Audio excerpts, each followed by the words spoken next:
సూర్యుడు సుర్రుమంటున్నాడు. ఉదయం 8 గంటల నుంచే తెలుగు రాష్ట్రాల్లో పగటిపూట ఉష్ణోగ్రతలు పెరిగిపోతున్నాయి. భానుడి భగభగలు రోజురోజుకు పెరిగిపోతుండడంతో ప్రజలు అడుగు బయట పెట్టాలంటేనే భయపడుతున్నారు. మండే ఎండలతో ఉక్కపోత పెరిగి జనం ఉక్కిరిబిక్కిరవుతున్నారు. ప్రస్తుతం సాధారణం కంటే అధిక ఉష్ణోగ్రతలు నమోదవుతున్నాయి. ఇప్పటికే 41 డిగ్రీలకు పైగా ఉదయం పూట ఉష్ణోగ్రతలు నమోదయ్యాయి. గురువారం తెలంగాణలో పలు ప్రాంతాల్లో రికార్డు స్థాయిలో ఉష్ణోగ్రతలు నమోదయ్యాయి. కరీంనగర్, పెద్దపల్లి, జయశంకర్, భూపాలపల్లి, ములుగు, భద్రాద్రి కొత్తగూడెం, ఖమ్మం, నల్గొండ, సూర్యాపేట, మహబూబ్ నగర్, నాగర్ కర్నూల్, వనపర్తి, నారాయణపేట్, జోగులాంబ, గద్వాల జిల్లాలకు వాతావరణ శాఖ ఆరెంజ్ అలర్ట్ జారీ చేసింది.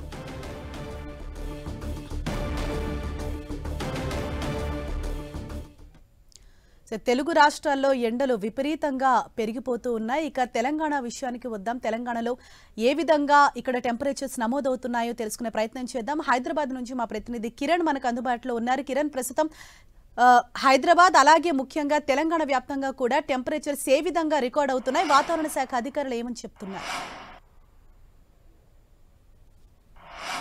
తెలంగాణ రాష్ట్రాన్ని నిప్పుల కుంపుటిగా మరిందని చెప్పుకోవాల్సి ఉంటుంది. గడిచిన కొద్ది రోజులుగా రికార్డు స్థాయిలో కూడా పగటిపూట ఉష్ణోగ్రతలు నమోదవుతున్నాయి. నిన్న తెలంగాణలోని సుమారుగా 14 జిల్లాలకు సంబంధించి కూడా 46.8 డిగ్రీలకు పైగా గరిష్ట ఉష్ణోగ్రతలు నమోదవుతాయి. ఈ రోజు కూడా సేమ్ యాజ్ టీజ్ గా 1-2 చూసుకుంటే కూడా ప్రస్తుతానికైతే 46 డిగ్రీలకు పైగా గరిష్ట ఉష్ణోగ్రతలు తెలంగాణ వ్యాప్తంగా నమోదవుతున్నట్టుగా మనం చెప్పుకోవాల్సి ఉంటుంది. ప్రస్తుతానికైతే ఉదయం 8 గంటల నుంచి కూడా భానుడు తన ప్రతాపాన్ని చూపిస్తున్నాడు.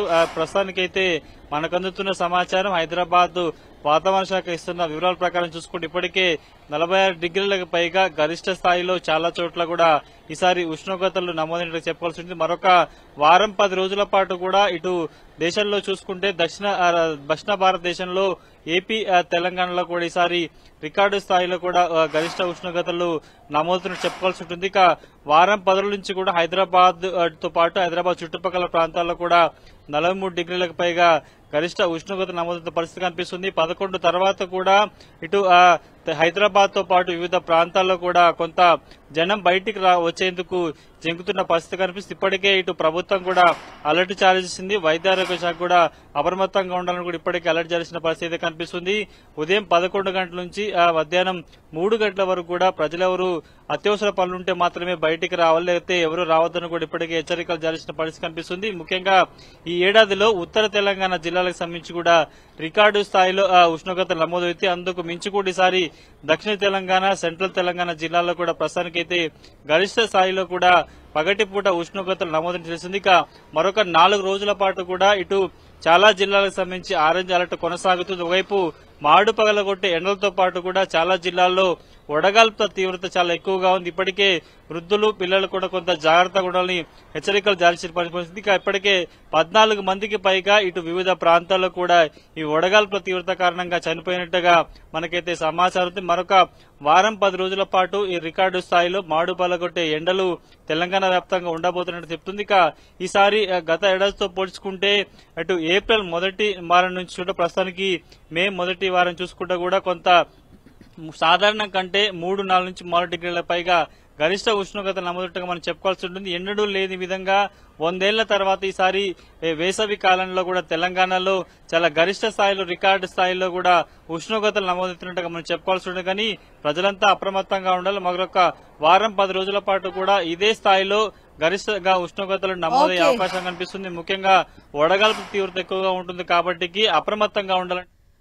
Right, thank you Kiran. ఇది హైదరాబాద్ లో నెలకొన్న పరిస్థితిని మా ప్రతినిధి కిరణ్ మనకు వివరించారు. అలాగే ఖమ్మం నుంచి మరింత సమాచారంతో మా ప్రతినిధి సైదులు మనకు అందుబాటులో ఉన్నారు. ఇక విజయవాడ నుంచి మా ప్రతినిధి తిరుమలరావు కూడా అప్డేట్స్ తోటి మనకు అందుబాటులో ఉన్నారు. ఒకసారి ఖమ్మంలో అక్కడ సిచ్యుయేషన్ ఏ విధంగా ఉందో తెలుసుకునే ప్రయత్నం చేద్దాం. మా ప్రతినిధి సైదులను అడిగి, సైదులు, ఖమ్మంలో ఎన్ని డిగ్రీల టెంపరేచర్ అక్కడ రికార్డ్ అవుతోంది? వాతావరణ శాఖ అధికారులు అంటే ఎటువంటి సూచనలు చేస్తున్నారు? ఎన్ని రోజుల పాటు పరిస్థితి ఇలాగే ఉంటుందని చెప్తున్నారు? సరీష, ఉమ్మడి ఖమ్మం జిల్లాలో బాణుడు బగబగలకు ఈ ఉమ్మడి జిల్లా ప్రజలు ఉక్కిరి బిక్కిరి అవుతున్నారని కూడా చెప్పుకోవచ్చు. ఇప్పటికే 46 డిగ్రీల గరిష్ట ఉష్ణోగ్రత కూడా నమోదవుతుంది. సింగరేణి ప్రాంతంలోకి సంబంధించి చేసుకుంటే ఎక్కువ, అంటే 2%, 2% ఎక్కువ, 48% కూడా నమోదవుతున్నట్లుగా చెప్తున్నప్పటికీ అధికారికమైనటువంటి ప్రకటన మాత్రం అటు సింగరేణి అధికారులు మాత్రం చెప్పడం లేదు. ఓవరాల్ గా చూసుకుంటే ఉదయం 7 గంటల నుంచి సాయంత్రం 8 గంటల వరకు కూడా మొత్తం ఉక్కపోత, మంట, వేడి గాలులతో ప్రజలు తీవ్ర ఇబ్బందులు ఎదుర్కొంటున్నారు. మనం చూడొచ్చు, ప్రస్తుతం 4 దాటిన సమయం 4 అయినప్పటికీ కూడా రోడ్డు మీద ఇప్పటి వరకు ఎవరు కూడా కనిపించని పరిస్థితి ఉంది. నిర్మానుషంగా మారిన రహదారులు మాత్రమే కనిపిస్తున్నాయి. మొత్తంగా ఈ వేడిమి ఉక్కపోతను తట్టుకోవడానికి ప్రజలు తీవ్ర ఇబ్బందులు పడుతున్న పరిస్థితి ఉంది. అయితే ఓవరాల్ బయటికి వచ్చేటటువంటి వారు మాస్కులు కావచ్చు, స్క్రాప్లు పట్టుకొని టోపీల ద్వారా సహకారంతో బయటకు వస్తున్న పరిస్థితి. అత్యవసరం అయితేనే ఎన్నికల నేపథ్యం కావడంతో అటు ఎన్నికల ప్రచారానికి కూడా సంబంధించి కూడా నేతలు, అదేవిధంగా కార్యకర్తల ప్రచార హోరు కూడా మండుటెండలోనే కొనసాగుతున్న పరిస్థితి ఉంది. ఉమ్మడి ఖమ్మం జిల్లాలో సింగరేణి ప్రభావం ఎక్కువగా ఉండడంతో ఆ ప్రాంతంలో మొత్తం కూడా ఉష్ణోగ్రతలు ఎక్కువగా ఉండడం, గరిష్టంగా 48 డిగ్రీలు పైగానే ఓసీలలో నమోదవుతుందని కూడా చెప్తున్నారు. అయితే అక్కడ మాత్రం ఓఆర్ఎస్ ప్యాకెట్లు కానీ అక్కడ వైద్యారోగ్య శాఖకు సంబంధించినటువంటి చర్యలు మాత్రం తీసుకున్న పరిస్థితి ఉంది. ఇప్పటికే అధికారులు మాత్రం చూసుకున్నట్లయితే ఇప్పటికే వడగాల్పులతో 3 మృతి చెందారని కూడా చెప్తున్నప్పుడు కూడా అధికారులు ఇప్పటి వరకు కూడా నిర్ధారించిన పరిస్థితి అయితే కనిపిస్తుంది. మరో 10 రోజులు మాత్రం ఇలాగే ఎండ తీవ్రత ఉండే అవకాశం కూడా స్పష్టంగా కనిపిస్తుంది. ఈ తీవ్రతతో తీవ్ర ఇబ్బందులు పడే అవకాశం కూడా కనిపిస్తుంది. ఇప్పటికే చిన్నారుల నుంచి వృద్ధుల వరకు కూడా తీవ్ర ఇబ్బందులు పడుతున్న పరిస్థితి అయితే కనిపిస్తుంది. Harisha, right, thank you Saidulu. ఇది ఖమ్మంలో నెలకొన్న పరిస్థితి. ఇక విజయవాడ నుంచి మరింత సమాచారంతో మా ప్రతినిధి తిరుమలరావు మనకు అందుబాటులో ఉన్నారు. తిరుమలరావు, ఇటు విజయవాడ అలాగే ఏపీ వ్యాప్తంగా కూడా ఎన్ని డిగ్రీల ఉష్ణోగ్రతలు అక్కడ నమోదవుతున్నాయి? ఎటువంటి సూచనలు చేస్తున్నారు వాతావరణ శాఖ అధికారులు?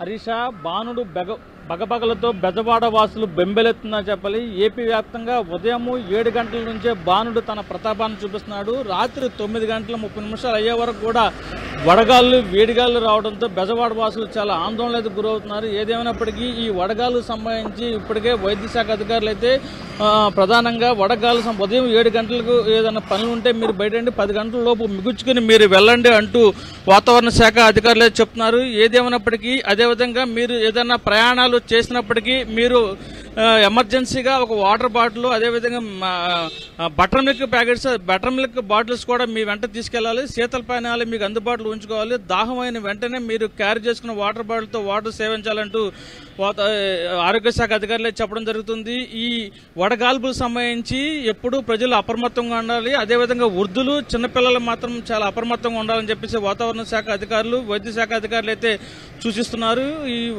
ఈ వాతావరణము ఎప్పటికప్పటికి మార్పులు చెందుతుంది. అదేవిధంగా ఈ వేసవి సమయంలో వడగాల్పులు ఎప్పుడూ లేని విధంగా ఈసారి వడగాళ్ళు ఎక్కువగా ఉంటే ఇప్పుడు కరెక్ట్గా సమయం 4 గంటల 10 నిమిషాలు అవుతుంది. 42 డిగ్రీల ఉష్ణోగ్రత విజయవాడలో ఉంది. ఇప్పుడు రద్దీగా ఉన్న ప్రదేశం మనం బందర్ రోడ్లో ఉన్నాము. బందర్ రోడ్లో ఇప్పుడు రద్దీగా ఉంటుంది. కానీ ఈ వడగాల్పు కారణంగా సాయంత్రం 4 గంటలు అయినప్పటికీ ప్రజలు బయటికి రావట్లేదంటే ఇక్కడ పరిస్థితి ఎంత దారుణంగా ఉండో అర్థమవుతుంది. ఈ వైద్య శాఖ అధికారులు, అదేవిధంగా వాతావరణ శాఖ అధికారులు అయితే ప్రజలను అప్రమత్తం చేస్తున్నారు. ఎప్పటికప్పటికి ఈ వాతావరణం వేడి ఎక్కుతుంది. ఎప్పుడూ లేని విధంగా ఈసారి వడగాల్పులు, అదేవిధంగా ఎండలు బాగా మండుతున్నాయి. చాలా జాగ్రత్తగా ఉండాలంటూ వాతావరణ శాఖ అధికారులు అయితే సూచిస్తున్నారు. దీనికి సంబంధించి ఇప్పటికే ఈ వాతావరణ శాఖ అధికారులు అయితే ఇది పబ్లిక్ ని అప్రమత్తం చేసేందుకు వివిధ కోణాల్లో అయితే వాళ్ళు చెప్పడం జరుగుతుంది. మజ్జిగ ప్యాకెట్లు, అదేవిధంగా శీతల పానీయాలు క్యారీ చేసుకెళ్లారు. అదేవిధంగా మీరు ఏదన్నా ఊరు వెళ్లాల్సి వస్తే ఉదయమే మీ ప్రయాణాలు పెట్టుకోండి, మధ్యాహ్న సమయంలో పెట్టుకోవద్దంటూ వాతావరణ శాఖ అధికారులు అయితే సూచిస్తున్నారు. వడగాల్పులు వేడితో ఇంట్లో ఉండేవాళ్ళు, ముసలి వాళ్ళు ఒక్కపోత గురవుతున్నారు. అదేవిధంగా వాహనాలు, ద్విచక్ర వాహనాల ద్వారా, అదేవిధంగా కార్లో వెళ్తున్న వాళ్ళకు కూడా ఈ వడగాల్పుల కారణంగా కారు ఏసీ కూడా పనిచేయట్లేదంటూ చెప్పడం జరుగుతుంది. ఇంట్లో ఉండే వాళ్ళు కూడా వాళ్ళు ఏసీలు కూడా పనిచేయట్లేదు. అంత చాలా దారుణంగా వ్యవస్థలో వడగాల్పులు ఎప్పుడు లేని విధంగా ఎండలు మండిపోతున్నాయి అని చెప్పేసి చెప్పడం జరుగుతుంది. ఏదేమైనప్పటికీ ఈ ఎండలు మండిపోతుందో ఏపీ వ్యాప్తంగా ప్రజలైతే తీవ్రస్థాయిలో అల్లాడిపోతున్నట్టు తెలుస్తుంది మనకి. Harish, right, thank you Tirumalarao. ఇది విజయవాడలో నెలకొన్న పరిస్థితి. ఇక ఒకసారి కరీంనగర్ లో ఎటువంటి సిచ్యువేషన్ ఉందో తెలుసుకునే ప్రయత్నం చేద్దాం. మా ప్రతినిధి సతీష్ మనకు అందుబాటులో ఉన్నారు. సతీష్, కరీంనగర్ లో ఎన్ని డిగ్రీల ఉష్ణోగ్రతలు అక్కడ నమోదవుతున్నాయి? అంటే ఇంకా ఎన్ని రోజుల పాటు ఇదే పరిస్థితి కొనసాగే అవకాశం ఉందని అధికారులు చెప్తున్నారు? ఉమ్మడి కరీంనగర్ జిల్లా అంతా కూడా నిప్పుల కుంపటిని తలపిస్తుంది. రోజు రోజుకు ఎండల తీవ్రత పెరుగుతుంది. పెరుగుతున్న ఉష్ణోగ్రతతో ప్రజలంతా కూడా ఇబ్బందులు పడుతున్నటువంటి పరిస్థితి. గత 4 రోజులుగా ఎండల తీవ్రత పెరుగుతుంది. ఉమ్మడి కరీంనగర్ జిల్లాలో 46 డిగ్రీల పైన ఉష్ణోగ్రతలు నమోదవుతున్నాయి. ఈ రోజు అందుతున్న సమాచారం మేరకు ఇప్పటివరకు 46.4 డిగ్రీల అధిక ఉష్ణోగ్రతలు ఉమ్మడి కరీంనగర్ జిల్లాలో నమోదవుతున్నాయి. గత 4 రోజులుగా ఇదే పరిస్థితి నెలకొందని చెప్పుకోవచ్చు. జగిత్యాల జిల్లాలో 46.4 డిగ్రీల అధిక ఉష్ణోగ్రత నమోదవుతుండగా పెద్దపల్లి జిల్లాలో మాత్రం 46.2 డిగ్రీలు, కరీంనగర్లో కూడా అదే స్థాయిలో ఉష్ణోగ్రత నమోదవుతుంది. సిరిసిల్లలో కూడా 46.2 డిగ్రీల అధిక ఉష్ణోగ్రతలు నమోదవుతుంది. ఉదయం 7 గంటల నుంచి బాణుడు తన ప్రతాపాన్ని కొనసాగిస్తున్నారు. వేడి ఎక్కువగా ఉంటుంది. మధ్యాహ్నం వేళల్లో అధిక వేడితో పాటు ఇటు వడగాలులు కూడా వీస్తున్నటువంటి పరిస్థితి. దీంతో ప్రజలంతా కూడా రోడ్డుపైకి రావాలంటే భయపడుతున్నారు. అత్యవసరమైతే తప్పించి మధ్యాహ్నం వేళల్లో రోడ్లన్నీ కూడా నిర్మానుష్యంగా మారుతున్నాయి. వాహనదారులు ఎవరు కూడా రోడ్లపైకి రావడం లేదు. మధ్యాహ్నం వేళల్లో అధిక ఉష్ణోగ్రతలు నమోదవుతున్నాయి. పగటి ఉష్ణోగ్రతలు ఎక్కువగా పెరుగుతుండటంతో ప్రజలు చాలా మంది కూడా వడదెబ్బ బారిన పడుతున్నటువంటి పరిస్థితి. ఇటు ఉపాధి కూలీలు కావచ్చు, కార్మిక వర్గం కావచ్చు, వీరంతా కూడా ఎండల్లో పనులు చేసే కంటే అంతకన్నా ముందే మధ్యాహ్నం 12 లోపే పనులు ముగించుకొని ఇంటికి వెళ్తున్నటువంటి పరిస్థితి కనిపిస్తుంది. ఇటు ప్రధానంగా సింగరేణి ప్రాంతంలో అధిక ఉష్ణోగ్రతలు నమోదవుతాయి. ఓపెన్ కాస్ట్ ప్రాజెక్టులో 46 పైన డిగ్రీల ఉష్ణోగ్రతలు నమోదవుతున్నాయి. ఆ ప్రాంతంలో 46 డిగ్రీల ఉష్ణోగ్రత నమోదవుతుందంటే ప్రాజెక్టులో మాత్రం ఇంకా అదనంగా మరొక 2 డిగ్రీల ఉష్ణోగ్రతలు నమోదయ్యే అవకాశం ఉంది. దీంతో కార్మికులంతా కూడా ఈ ఎండవేడితో పాటు వడగాళ్లకు తీవ్ర ఇబ్బందులు పడుతున్నారు. మధ్యాహ్నం వేళల్లో హాజరు శాతం కూడా తగ్గుతున్నట్లు సింగరేణి అధికారులు చెబుతున్నారు. ఎండల వేడికి తాళలేక చాలా ఓపెన్ కాస్ట్ ప్రాజెక్టులో పనులు చేయాలంటే ఇబ్బందులు పడుతున్నారు. దీంతో కార్మికుల హాజరు శాతం తగ్గుతుంది. రోజు రోజు ఎండల తీవ్రత మాత్రం పెరుగుతుంది. రాత్రి కూడా అధిక ఉష్ణోగ్రతల ప్రభావం ఉంటుంది. కనిష్ట ఉష్ణోగ్రతల తగ్గడం లేదు. రాత్రి వేళల్లో కూడా వడగాలుల తీవ్రత ఎక్కువ ఉంటుంది. చాలామంది కూడా వడదెబ్బ దాకి చాలామంది కూడా ఇబ్బందులు పడుతున్నారు. ఉమ్మడి కరీంనగర్ జిల్లాలో చాలామంది కూడా వడదెబ్బ బారిన పడి అస్వస్థతకు గురవుతున్నారు. ఇప్పటికీ చాలామంది వృద్ధులు కావచ్చు, చిన్నపిల్లలు కావచ్చు వడదెబ్బ బారిన పడి అస్వస్థతకు గురవుతున్నటువంటి పరిస్థితి. జిల్లా వ్యాప్తంగా ఇప్పటికీ దాదాపు 10 మంది పైగా వడదెబ్బ బారిన పడి మృతి చెందడం జరిగింది. రోజు రోజు ఉష్ణోగ్రతల తీవ్రత పెరుగుతుంది. 46 డిగ్రీల అధిక ఉష్ణోగ్రతలు నమోదవుతుండటంతో రానున్న రోజుల్లో 5 రోజుల్లో మరొక 5 రోజుల్లో ఇదే పరిస్థితి ఉంటుందని చెప్పి వాతావరణ శాఖ అధికారులు హెచ్చరిస్తున్నారు. రోజు రోజు మాత్రం ఉమ్మడి కరీంనగర్ జిల్లా వ్యాప్తంగా ఎండల తీవ్రత పెరుగుతుంది. అధిక ఉష్ణోగ్రతలు మాత్రం నమోదవుతున్నాయి. Harish. Yes, thank you Satish. ఇది కరీంనగర్లో అక్కడ పరిస్థితి ఏ విధంగా ఉంది, ఎన్ని డిగ్రీల టెంపరేచర్ అక్కడ నమోదవుతున్న మా ప్రతినిధి సతీష్ ఇప్పటి వరకు మనకు వివరించారు. ఇక వైజాగ్ వెళ్దాం.